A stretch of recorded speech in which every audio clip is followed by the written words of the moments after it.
Study IQ IAS। अब तैयारी हुई affordable. History of BJP. Welcome to study IQ IAS। मेरा नाम है आदेश सिंह। दोस्तों, आज हम बात करेंगे दुनिया की सबसे बड़ी पॉलिटिकल पार्टी के इतिहास की। वही पॉलिटिकल पार्टी जिसके आज 18 करोड़ से ज्यादा मेंबर्स हैं। अब शायद आप पूछेंगे कि हम किस पॉलिटिकल पार्टी के बारे में बात कर रहे हैं, तो हम आपको बता दें कि यहां बात हो रही है भारतीय जनता पार्टी यानी बीजेपी की।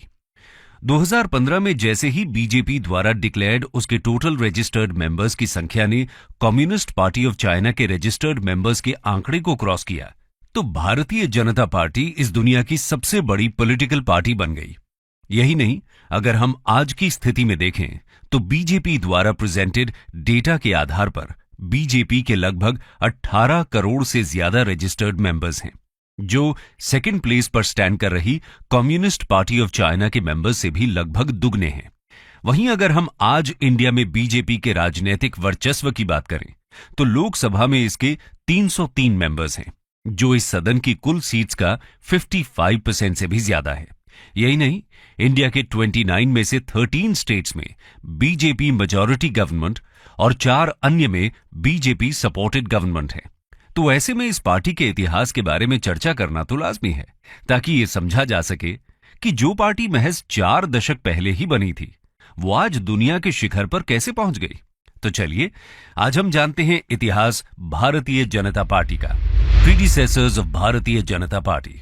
दोस्तों, 21 अक्टूबर 1951 को डॉक्टर श्यामा प्रसाद मुखर्जी ने राष्ट्रीय स्वयं सेवक संघ की सहायता से भारतीय जनसंघ की नींव रखी। यहां हम आपको बता दें कि श्यामा प्रसाद मुखर्जी इससे पहले इंडियन कॉन्स्टिट्यूएंट असेंबली के मेंबर थे। साथ ही वो जवाहरलाल नेहरू की फर्स्ट कैबिनेट में minister of industry and supply भी नियुक्त किए गए थे। लेकिन 1950 में हुए नेहरू लियाकत पैक्ट के विरोध में उन्होंने अपने पद से इस्तीफा दे दिया और ठीक इसके बाद वो भारतीय जनसंघ के जन्मदाता और पहले प्रेसिडेंट बने।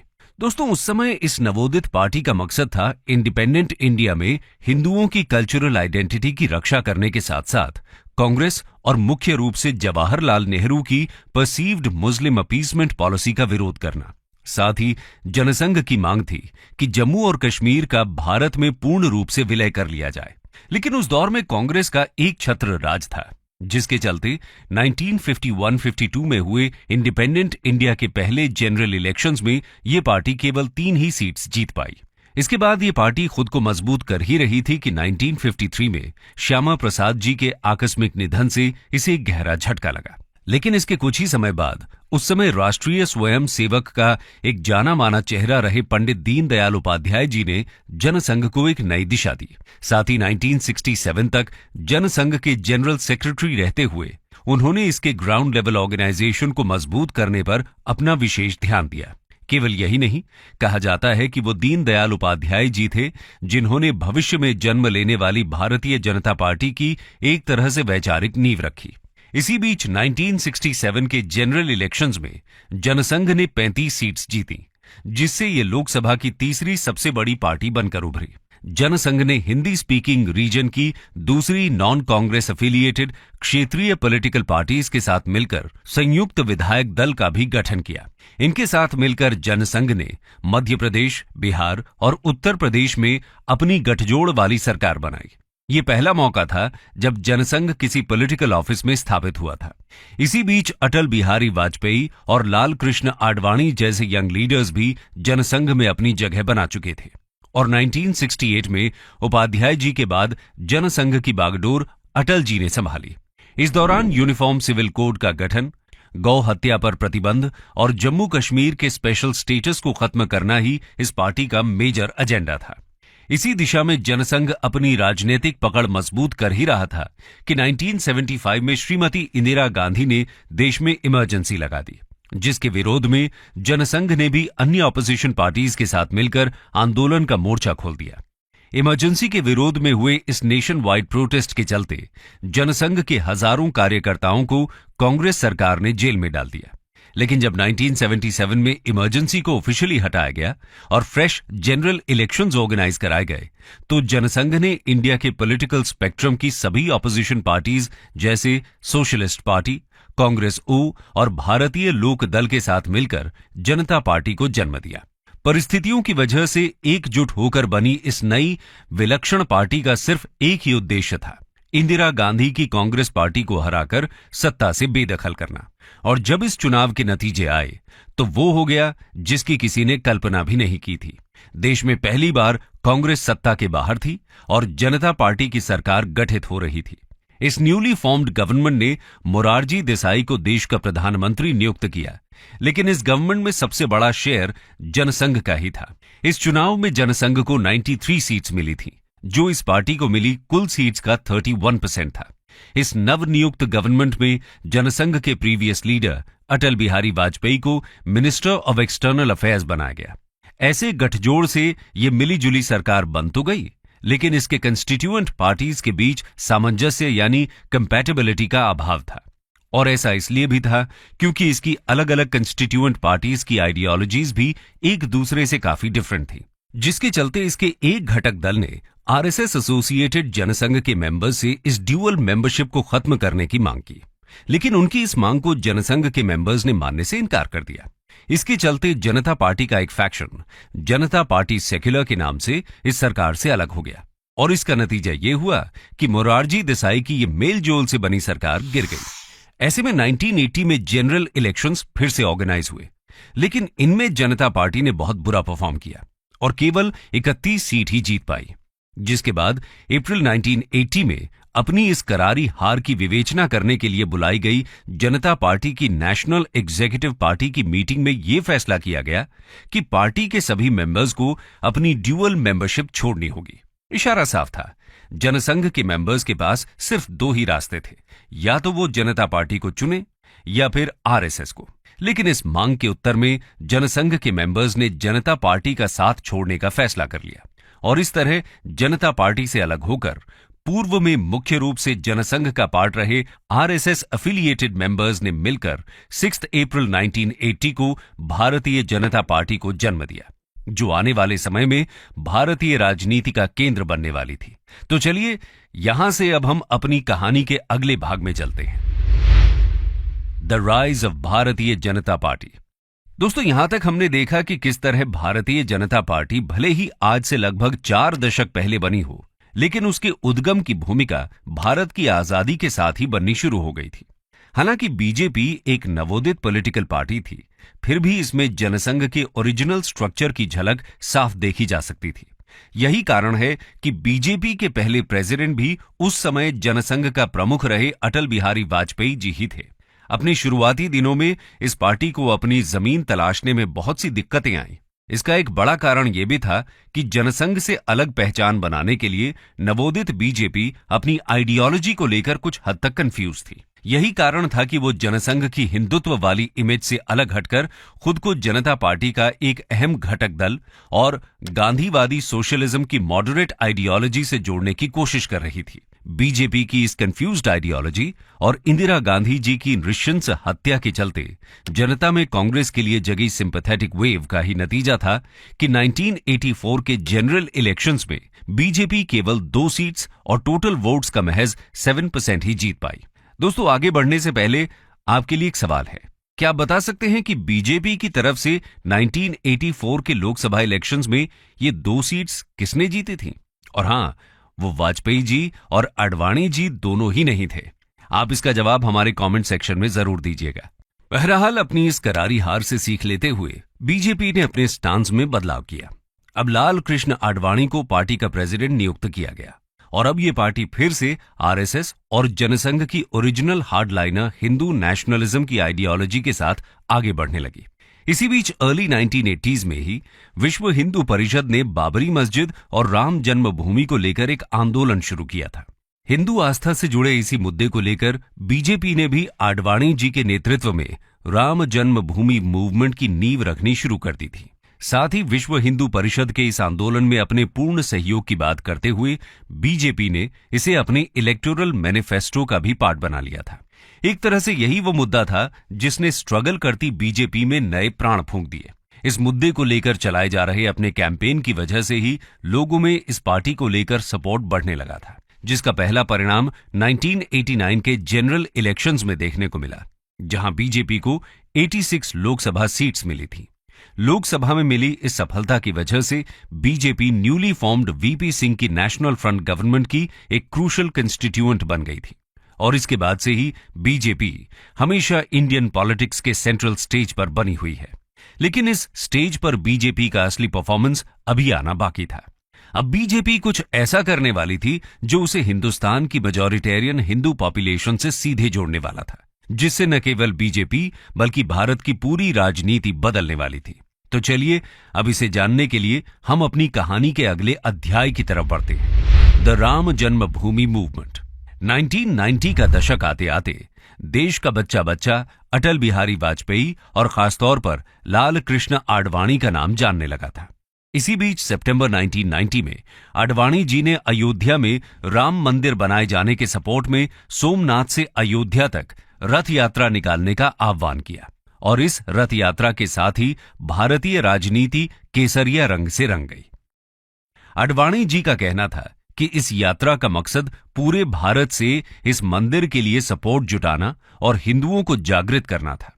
लेकिन इस रथ यात्रा के संदर्भ में फेमस हिस्टोरियन रामचंद्र गुहा का कहना है कि रथ यात्रा प्रतिबिंब थी हिंदुत्व की, धर्म युद्ध की, पुरुषार्थ की और एक हद तक मिलिटेंट हिंदू नेशनलिज्म की।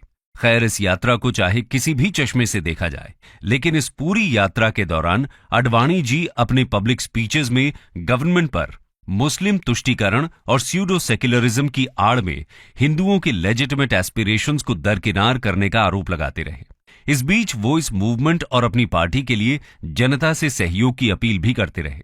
इस यात्रा के चलते बिहार के तत्कालीन मुख्यमंत्री लालू प्रसाद यादव ने आडवाणी जी के प्रिवेंटिव डिटेंशन में डाले जाने के ऑर्डर रिलीज कर दिए। लेकिन इसके बाद भी हजारों की संख्या में कारसेवक या रिलीजियस वॉलंटियर्स अयोध्या पहुंचने लगे।